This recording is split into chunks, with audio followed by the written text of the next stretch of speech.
दोस्तों, आप सब लोग जानते हैं कि भगवान शिव हम सब के प्रमुख देवता है। वे निराकार है, निर्गुण है, संपूर्ण है। फिर भी हर इंसान को अपने जीवन काल में कभी ना कभी ये सवाल दिमाग में आया ही होगा कि भगवान शिव की उत्पत्ति कैसे हुई, महादेव का जन्म कैसे हुआ। दोस्तों, मैं आपको बता दूं कि भगवान शिव की जन्म की ठोस जानकारी किसी भी ग्रंथ या पुराणों में नहीं मिलती, लेकिन पुराणों में तो ऐसी कहानियाँ मिलती है जिसके आधार पर हम महादेव के जन्म के रहस्य का अनुमान लगा सकते हैं। तो चलिए दोस्तों, बढ़ते हैं उन रोचक कथाओं की तरफ।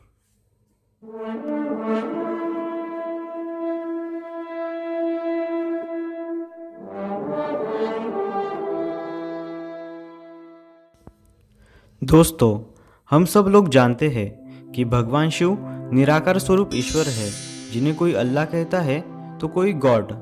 जब इस निराकार स्वरूप ईश्वर भगवान शिव को सृष्टि की रचना करनी थी तो उन्होंने भगवान विष्णु को जन्म दिया और भगवान विष्णु को तप करने के लिए कहा। जब भगवान विष्णु को तप कर रहे थे तब उनके चारों ओर क्षीर सागर का निर्माण हुआ। वैसे ही भगवान विष्णु के मध्य से ब्रह्मा की उत्पत्ति हुई और ब्रह्मा भी तप करने लगे।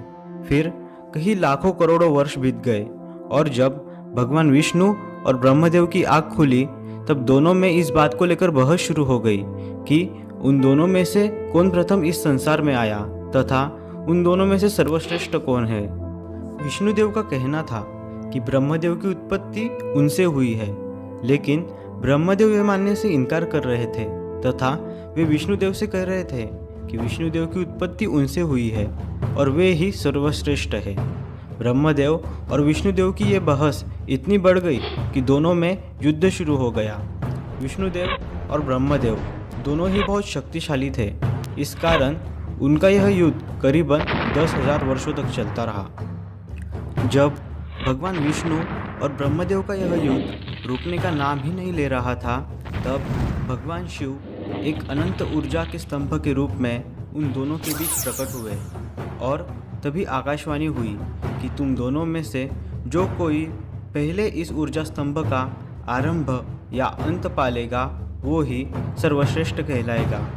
ये आकाशवाणी सुनकर भगवान विष्णु ऊर्जा स्तंभ के नीचे की तरफ गए और ब्रह्मदेव ऊपर की तरफ। जब कई साल बीत गए और विष्णुदेव को उस स्तंभ का ना अंत मिला ना ही आरंभ, तब विष्णुदेव अपने मूल स्थान पर आ गए और उन्होंने भगवान शिव से कहा कि हे भगवान, आप अनादि है, अनंत है, आपके स्वरूप का अंत ढूंढना मेरी मूर्खता थी, मुझे क्षमा कीजिए भगवान, मैं आपका स्वरूप जान चुका हूँ। दूसरी तरफ ब्रह्मदेव निरंतर ऊपर की तरफ प्रवास कर रहे थे। वे किसी भी हाल में स्वयं को भगवान विष्णु से श्रेष्ठ सिद्ध करना चाहते थे, लेकिन उन्हें भी इस स्तंभ का ना आरंभ मिल रहा था ना ही अंत मिल रहा था। काफ़ी थक जाने के बाद जब ब्रह्मदेव निरंतर ऊपर की तरफ प्रवास कर रहे थे तब उन्हें रास्ते में एक धतूरे का फूल दिखा। ब्रह्मदेव ने उस फूल से कहा कि मैं तुम्हें भगवान शिव के पास ले जाऊंगा और उन्हें कहूँगा कि मुझे इस ऊर्जा स्तंभ का आरंभ मिल गया है और इस बात के तुम चश्मदीद गवाह हो। तब तुम सिर्फ इस बात के लिए अपनी स्वीकृति देना और इस बात के लिए मैं तुम्हें सृष्टि में एक उच्च स्थान प्रदान करूंगा। तब धतूरे का फूल इस बात के लिए राजी हो गया। तब ब्रह्मदेव उस फूल को लेकर भगवान शिव के पास आए और उन्होंने भगवान शिव से कहा कि मुझे इस स्तंभ का आरंभ मिल गया है और यह फूल इस बात का गवाह है। ब्रह्मदेव की यह बात सुनकर भगवान शिव क्रोधित हो गए और उन्होंने ब्रह्मदेव से कहा कि इस ऊर्जा स्तंभ का ना कोई आरंभ है ना ही कोई अंत है।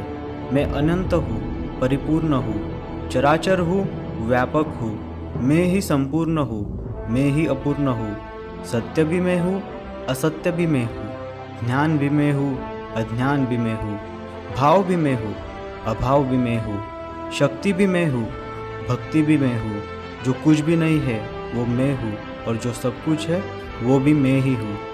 भगवान शिव की यह बात सुनकर ब्रह्मदेव को अपनी भूल का बोध हुआ, लेकिन इस अपराध के लिए भगवान शिव ने ब्रह्मदेव को श्राप दिया कि उन्हें इस सारे संसार में कहीं भी कोई भी नहीं पूजेगा। इस प्रसंग के बाद भगवान विष्णु और ब्रह्मदेव ने भगवान शिव से यह विनती की कि वे उनके साथ ही एक साकार रूप में रहे। तब विष्णुदेव और ब्रह्मदेव की विनती को मान देते हुए उस ऊर्जा स्तंभ से भगवान शिव ने अपने साकार रूप को प्रकट किया।